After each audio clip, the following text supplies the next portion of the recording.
হঠাৎ করে একজন ভাবলো আমি 30 দিন পর্যন্ত হ্যান্ড প্র্যাকটিস করব না, তাহলে কি হবে? আমার শরীরের কোনো ক্ষতি হবে, আমার কোনো প্রবলেম হবে?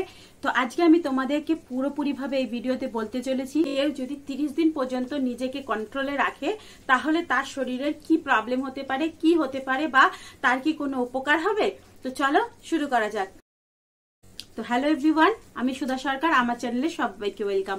আমার চ্যানেলে এরকম ইনফরমেশন ভিডিও অনেক আসে পুরোপুরিভাবে ইউটিউবের গাইডলাইন মেনে। তাই কেউ যদি আমার চ্যানেলে নতুন থাকেন তাহলে চ্যানেলটাকে একটু সাবস্ক্রাইব করে দেবেন আর ভিডিওটাকে লাস্ট অবধি দেখবেন। জানি ভিডিওটাকে আপনি পুরো দেখতে চলেছেন, তাও বলছি কেউ কিন্তু স্কিপ করবেন না, পুরো ভিডিওটাকে দেখবেন।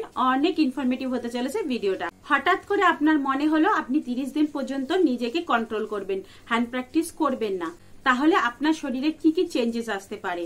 সবার প্রথমে বলি, যারা প্রচন্ড পরিমাণে হ্যান্ড প্র্যাকটিস করে তাদের কিন্তু হেলথের অনেক ক্ষতি হয়। কেন? তাদের যে চুল আছে সেটা কম বয়সেই পড়ে যায়, তার সাথে সাথে তাদের হার্ট হেলথ খারাপ হয়ে যায়, তাদের নিচের যে পিয়ের যে এরিয়া আছে সেখানেরও অনেক প্রবলেম হয়। এছাড়াও যারা অত্যাধিক মাত্রায় করে তাদের কিন্তু ইডির প্রবলেম হতে পারে। এর সাথে সাথে তার যে ফ্যামিলি লাইফ আছে সেটাও খারাপ হবে, এমনকি সে নিজের লাইফে কোনো কিছু করতেই পারবে না, তার কোনো যে আগ্রহ সেটাই চলে যাবে, সে কোনো কাজ ঠিকভাবে করতে পারবে না, সে তার ওয়ার্কিং লাইফও খারাপ করে দেবে। তো এখন আসি, কেউ যদি নিজেকে 30 দিন পর্যন্ত কন্ট্রোল রাখার কথা ভাবে তাহলে কি হবে। দেখুন, ছেলেদের মধ্যে 3 টাইপের ছেলে আছে। এক টাইপের ছেলে হচ্ছে তারা কোনোদিন এসব করেনি বা তারা কোনোদিন করার চেষ্টাও করেনি, তাদের মাথার মধ্যে এসব থিঙ্কিং আসেই না, তাদেরকে আমি ছেড়েই দিলাম। তারা হচ্ছে গিয়ে জন্ম থেকেই তাদের মানে ইচ্ছা শক্তি কম আছে বা তাদের নেই বললেই চলে, তো তাদের কথা ছেড়ে দিলাম। তারা ব্রহ্মচারী টাইপের মধ্যে পড়ার দিকে যাচ্ছে, তাদের কথা ছেড়ে দিলাম। আর এক টাইপের হচ্ছে গিয়ে যারা সপ্তাহে একদিন, মাসে একদিন বা 15 দিনে একদিন করে, তাদের কথা। আর এক রকমের ছেলে আছে যারা হচ্ছে রেগুলার দিনে 2 বার 3 বার বা তারা রেগুলার হ্যান্ড প্র্যাকটিস করে, তাদের কথা। এই 3 ধরনের ছেলে আছে।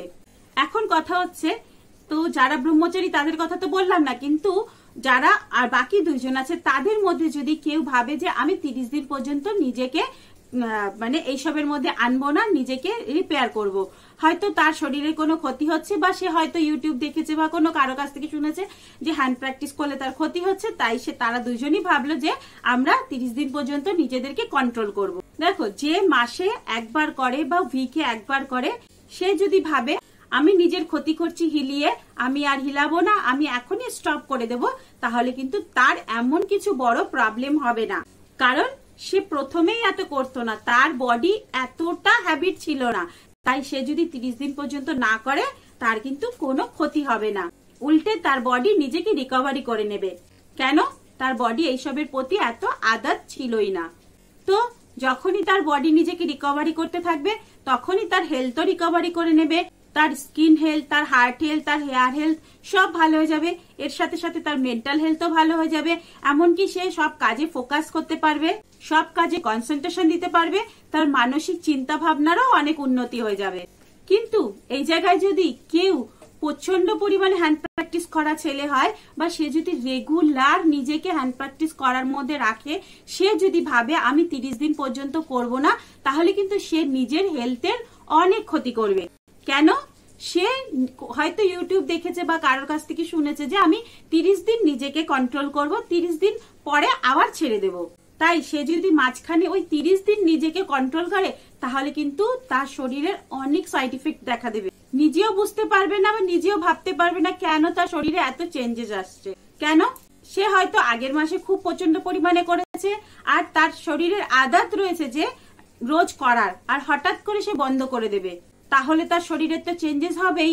যেমন তার নাইটে ফলিং চালু হয়ে যাবে, মাথা ভারী ভারী লাগবে, মাথা ঘোরাবে, কোনো কাজে তার মন বসবে না, শরীরে একটা অস্থির অস্থির ভাব লাগবে। কেন? তার শরীর আর মানসিক দিক দিয়ে এটা তার হ্যাবিট ছিল, তাই তার শরীর রেগুলার চাইবে তার কাছে। যখন সে দিচ্ছে না, দিতে পারবে না, তখন কিন্তু তার এই সাইড ইফেক্ট গুলো দেখা দেবে। তো তখন এই কন্ডিশনে কি হবে? রিপেয়ার তো দূরের কথা, উল্টে আরো খারাপ সিচুয়েশনে পড়ে যাবে। দেখুন, কেউ যদি ছাড়তে চান তাহলে এরকম একভাবে 30 দিন বন্ধ না করে আস্তে আস্তে ছাড়ুন। পুরো অ্যাক্টিভ শরীর যদি হট করে এরকম 1 মাস ছেড়ে দেয় তাহলে তার শরীর মাইন্ডের সাথে সাথে ইডির প্রবলেম হবে, পির প্রবলেম হবে, আর বিপি বেড়ে যেতে পারে, অস্থির অস্থির ফিল হতে পারে। কারণ সে তো আগের 1 মাস পুরো অ্যাক্টিভ ছিল, মাঝখানে 30 দিন বন্ধ করছে, নিজের শরীরের ক্ষতি করছে। সে কিন্তু পুরো বন্ধ করে রাখবে না, সে পরের মাসেই আবার করতে চালু করে দেবে। কেন? তার পক্ষে ওই 1 মাস হয়তো জবরদস্তি করে বন্ধ করে রাখবে। দেখুন, যারা একদম করছে না, যারা ব্রহ্মচারী টাইপের আছে, তারা কি বুঝবে সংসারের জিনিস। যারা অ্যাক্টিভ আছে, যারা ফ্যামিলি পার্সন আছে, তাদের পক্ষে কখনোই সম্ভব না 30 দিন নিজেকে কন্ট্রোলে রাখা। সে আপনি সেলফ করুন বা আপনি আপনার পার্টনারের সাথে করুন। তাই শুধু শুধু নিজের লাইফকে 30 দিন খারাপ না করে আস্তে আস্তে ছাড়ার চেষ্টা করুন। 30 দিন হট করে বন্ধ না করে আপনি দিনে একবার, আস্তে আস্তে দিনে 2 দিনে একবার, তারপরে 3 দিনে একবার, এরকম করে করে ছাড়ার চেষ্টা করুন। উইকে একবার, এইভাবে ছাড়ার চেষ্টা করুন। আস্তে আস্তে আপনি দেখবেন এই যে আপনি যে অ্যাক্টিভিটির মধ্যে জড়িয়ে গেছিলেন, আপনি যেই নেশার মধ্যে ঢুকে গেছিলেন, সেখান থেকে আস্তে আস্তে বেরিয়ে আসবেন। আর তার সাথে সাথে নিজের শরীরটাও সুস্থ থাকবে। তো বন্ধুরা, আজকের ইনফরমেশনটা এইটুকুই। যদি ভালো লেগে থাকে তাহলে একটু লাইক করে দেবে। আর এরকম যদি আরো ইনফরমেশন চাই তাহলে আমাকে একটু নিচে কমেন্ট বক্সে জানিয়ে দেবেন। আবার দেখা হচ্ছে নেক্সট ভিডিওতে। ততক্ষণের জন্য টাটা, বাই বাই। সবাই সুস্থ থাকবেন, ভালো থাকবেন, অনেক অনেক হ্যাপি থাকবেন। বাই।